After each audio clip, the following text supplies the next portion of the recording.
Why did it take an Indigenous person to come along and do the right thing, to recognize an Indigenous Premier of this province? Indigenous leaders in Manitoba are optimistic after Premier Wab Kinew's first speech from the throne. How many more fish harvesters have to die before changes are made?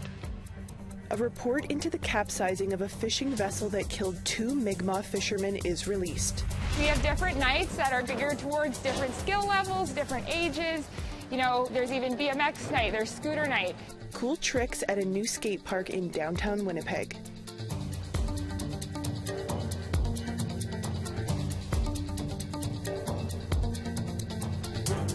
Good evening and welcome to APTN National News. I'm Savannah Kelly. At a media conference in Halifax, Nova Scotia on Wednesday, the Transportation Safety Board of Canada released a report on the investigation of the capsizing of the fishing vessel Tie-Hawk. It happened off the coast of Cape Breton in April 2021 and resulted in the loss of 2 Mi'kmaq crew members. The master of the Tie-Hawk, Craig Sock, and 39-year-old crew member Seth Monahem did not survive.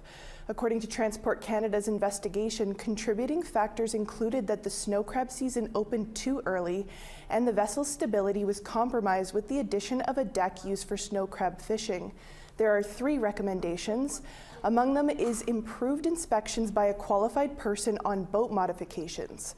Kathy Fox, chair of the safety board, says safety recommendations since 2010 have been sitting on the shelf. How many more fish harvesters have to die before changes are made?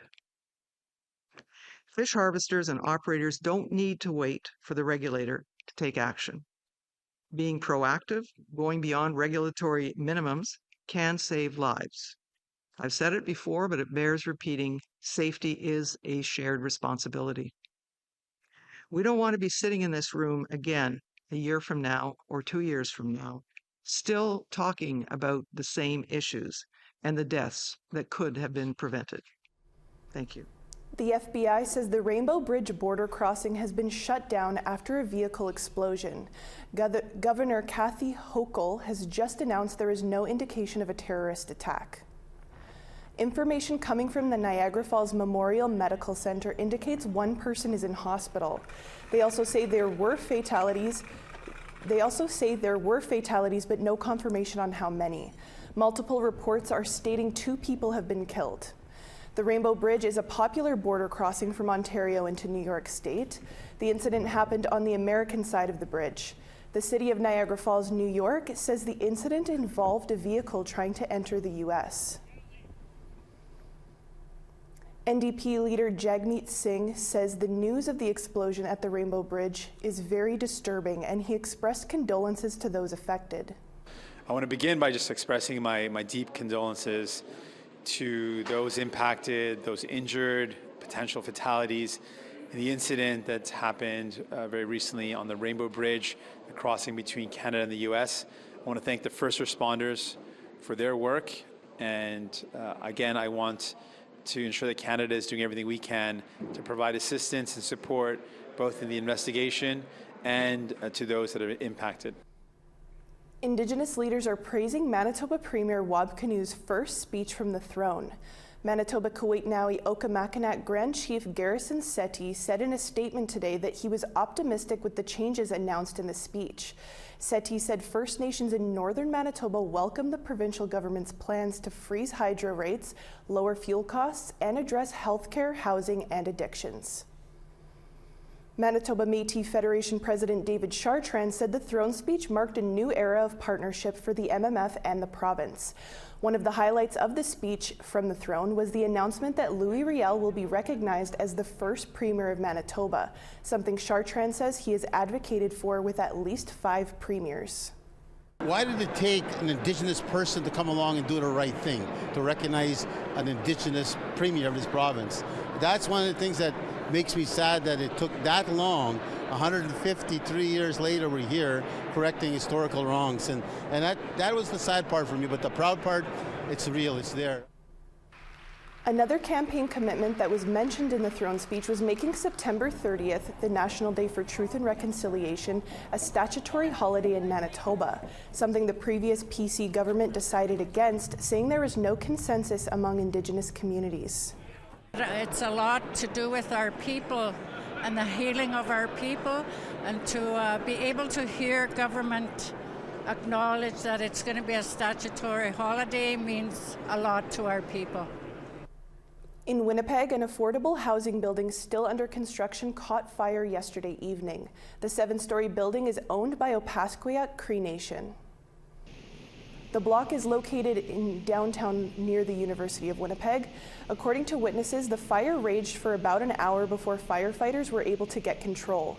No one was inside the building and there are no injuries. The $17.4 million project suffered significant fire and smoke damage. It was meant to be affordable housing for students, families, and the elderly. It was expected to open in the summer of 2024. There's no word yet from OCN on what they plan to do.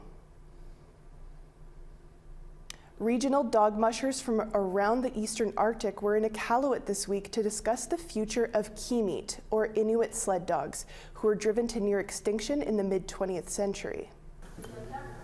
The Qikiqtani Inuit Association hosted the conference, the second since 2021. From Nunavik to the High Arctic, Inuit dog mushers learned from facilitators and each other on everything from looking after their dogs to maintaining their sleds and the proper use of a whip.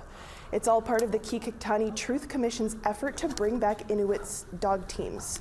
The commission was originally established in 2007 to investigate the impacts of the RCMP Inuit dog slaughter and other Canadian government policies that had a negative impact on the Inuit way of life. We want to hear what you think. Here's how you can continue the conversation. If you have a story you want to share, send us an email to news@aptn.ca. To read and watch our stories, go to aptnnews.ca. You can find us online on your favorite social media sites, including TikTok, YouTube, LinkedIn, and X, previously known as Twitter. Follow APTN News to join the conversation and see our latest stories. Coming up after the break, we'll tell you about a football program aimed at coaching players on how to be more successful at their game. We're first and foremost allowing each kid to get better in their own individual journey.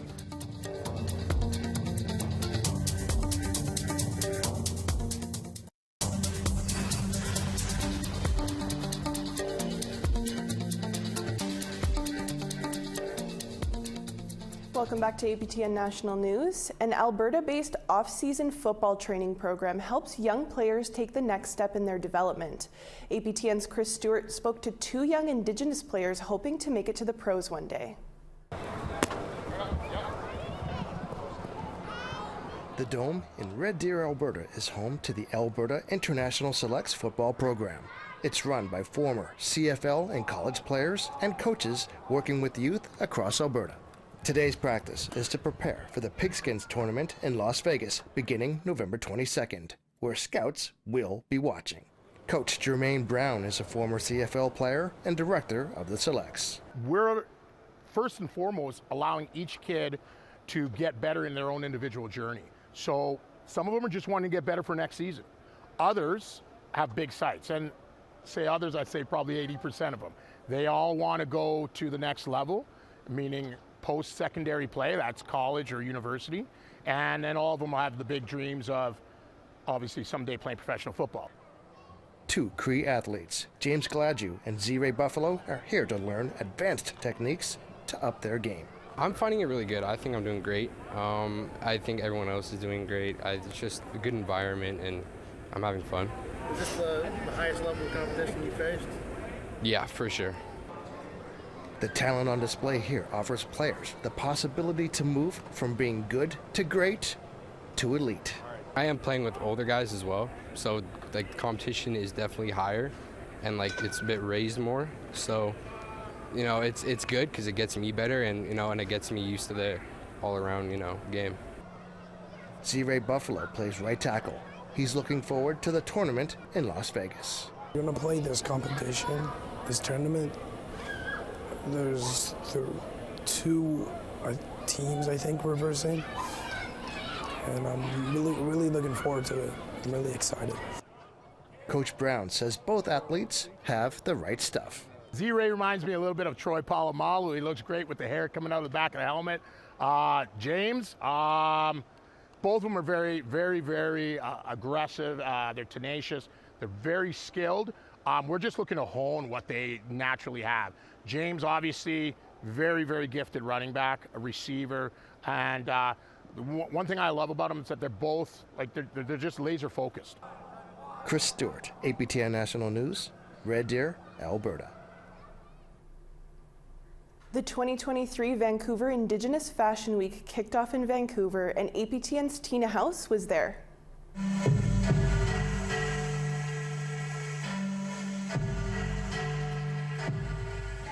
Tonight, it's all about paying tribute to murdered and missing Indigenous women and girls at the 2023 Vancouver Indigenous Fashion Week, with this special red dress performance by Butterflies in Spirit, founded by Lorelei Williams.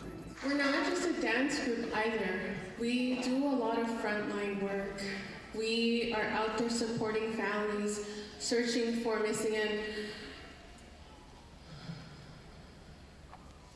we support the ones who are found, the families of the ones who are found and deceased as well. And it's really, really hard work. And I just want to say thank you to anybody who is doing this kind of work, because it's hard, it's emotionally draining work. And this performance is impactful.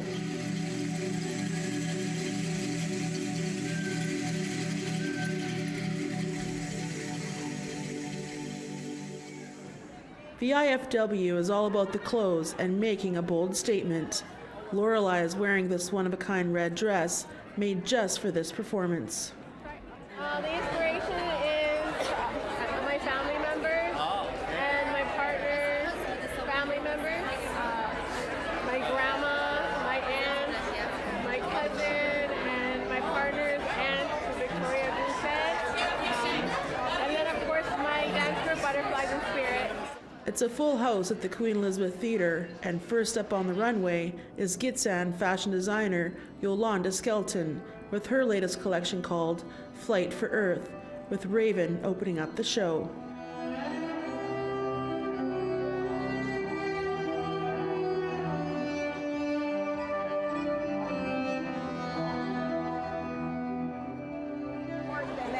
The more I share my culture, the more the people around the world learn about Indigenous people and what we're fighting for. When we're fighting for the water, when we're fighting for all of these different things, we're not fighting just for ourselves, we're fighting for everyone. And I'm just so grateful to have fashion as a platform to bring this into awareness. Next up was fashion designer Ocean Kiana with her collection inspired by her Anishinaabe heritage. And from Inuvialuit was fashion designer Tal Rumik and her unique designs inspired from her Inuit culture and tradition. For Jolene Mitten, who created Vancouver Indigenous Fashion Week, she is excited by the caliber of talent from Indigenous designers and models from across the country. We have all my relations. We have another great set of designers for you. We have Futures Night, which DJ Shub, which we haven't really promoted yet.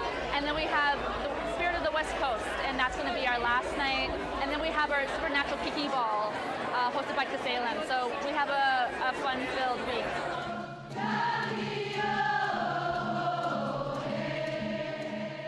The 2023 Vancouver Indigenous Fashion Week runs every night until November the 23rd. Tina House, APTN National News, Vancouver. Residents of a remote community in the Western Australian Goldfields hold grave fears for the future of their home. Located next to one of the world's biggest gold mines at Kalgoorlie, the community says poor living conditions are driving people away. Here's a report from our friends at National Indigenous Television. In the shadow of the super pit, one of the world's largest open-cut gold mines, lies the Ningamaya village. Founded in 1983, more than 200 people used to live here, but many have left due to poor housing and maintenance. Most of the houses here got no water, and power just goes out, and they're nobody comes out to check, nothing. And there's a big whole building here that I'm sitting next to. The power went out there for a good month. Ms Stokes says only about 50 people are left in the community. They want people to move out. We're just going to hopefully stay as long as we can, try and put up a fight. Because this, at the end of the day, is our traditional land. This is our land, Aboriginal land. She says rubbish disposal services and streetlights no longer operate. The WA government says it's working hard to improve housing at Ningamaya, but like many regional areas, the ability to deliver quality and timely services is impacted by retention and attraction of skilled workers, particularly for trades. Law firm Slater & Gordon says it launched a statewide investigation into conditions in remote communities ahead of a possible class action against the state government. These are issues that simply wouldn't be acceptable in the cities, and they wouldn't be acceptable in white Australia, and yet for some reason in remote Aboriginal communities it's the norm and it's accepted. And that's been going on for too long. Traditional owners fear if they leave Ningamaya, a significant cultural area could come under threat by the mine. This area used to be a traditional ceremonial ground, and people used to come and meet here from all different groups, and that's what's going to happen. If we most probably going to be one of those people where the super pit will take over as some ceremonial ground. A community fighting for its future. Karen Cox, NITV News. We need to take one more quick break. Coming up, some great Indigenous films are being featured at this year's Whistler Film Festival.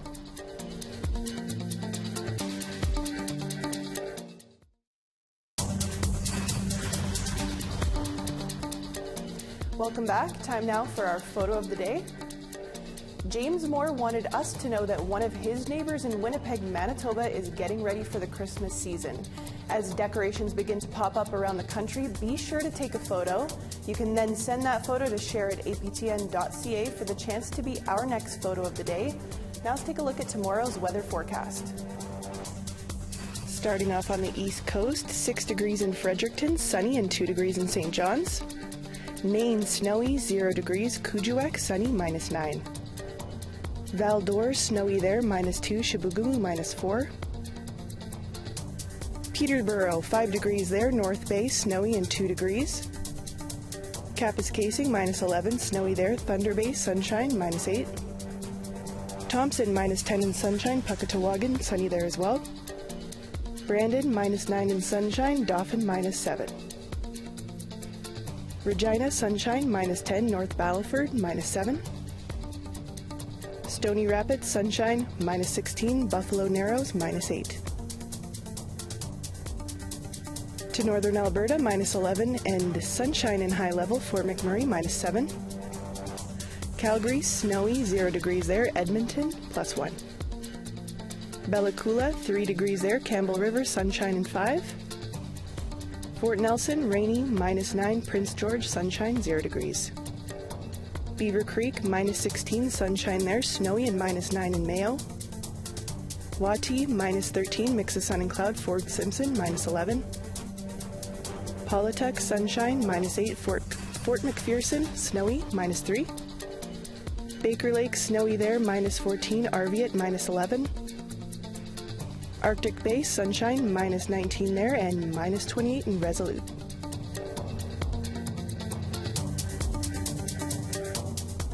Moviegoers can expect to see more Indigenous films at this year's Whistler Film Festival. In-person viewings go from November 29th to December 3rd, 2023 in Whistler, British Columbia, with online screenings available from December 4th to 17th. From Oscar contenders to new breakthrough Canadian features, there's nearly 100 films to be seen. More than half of the movies are directed by women, and that's an all-time high for Whistler. And there are Indigenous stories such as Atikamekw Sons, directed by Chloe LaRiche, 500 Days in the Wild by Diane Wellen, and Finality of Dusk featuring Indigenous and Deaf actors. Finality of Dusk is co-written and directed by alumni of the festival's Indigenous Filmmaker Fellowship Program, Madison Thomas and Katarina Ziervogel. A temporary skate park in central Winnipeg is meeting an important need for a city that sees winter for almost half the year. Sav Jonesa has more. Quarter pipes, grind rails, and cool tricks are taking over a once empty department store in a downtown Winnipeg mall. Pituquet Skate Park is something skateboarders in the city have been asking for years. We need this in our city. Our kids and our youth and our skaters need this. Amber Clark, executive director for Pituquet Skate Park, says it aims to be a place for everyone. We have different nights that are geared towards different skill levels, different ages. You know, there's even BMX night, there's scooter night. Tell your friends, bring them down. We have product, we have completes, we have helmets, we have BMXs. We have all of the things to make this an opportunity for people to learn in this sport. Events like famous skateboarders dropping by to making medicine pouches are just the tip of the iceberg for the possibilities that the park will bring. We want to be getting some more programming going, focused on arts, career building. The possibilities are endless. We're hoping to also have like a women's sharing circle that will be running in tandem with our Women in Trans Skate Night on Thursday nights. An Indigenous-led project, Clark says free admission for Indigenous people is one of the many aspects the park has to offer. We're working on making it more Indigenous inclusive and having more Indigenous people. We're implementing like an economic reconciliation policy within our own practices and Indigenous hiring policies within our own practices. And, you know, at the end of the day, this is Turtle Island and this is our Indigenous land. What other better reason is there for this to be an Indigenous park with Indigenous people involved in the project? The skate park opened up on Matthew Chokin's birthday, and he's been coming here every day since. He says skateboarding has been an important part of his life. It means to me a whole lot because it's definitely contributed to having like a better life, kind of like an out of like the way I grew up personally. He thinks it's terrific that Indigenous people have a say in what the park becomes. It encourages a lot of First Nations people and even just like anybody within our city pretty much, like if they need somewhere indoor to go, like whether like they're BMXing, skateboarding, scootering, whatever it is, roller skating. It's a pretty welcoming, accepting place. And I think like First Nations people do a pretty good job of like accepting people as they are. A temporary pilot project, Clark hopes Pituquet Skate Park will remain in the community for a long time. What I'm looking forward to the most is being able to make this place stay here. You know, I can see what it's doing for the community, and the more people we can bring in and the more of a safe, well-known home that we can make this, then I want that to be more permanent. Sav Jonesa, APTN National News, Winnipeg. And that's all the time we have for your midweek news. But for news anytime, visit our website at aptnnews.ca. I'm Savannah Kelly, Marcy Miigwech, and thank you for joining us. Take care and have a great night.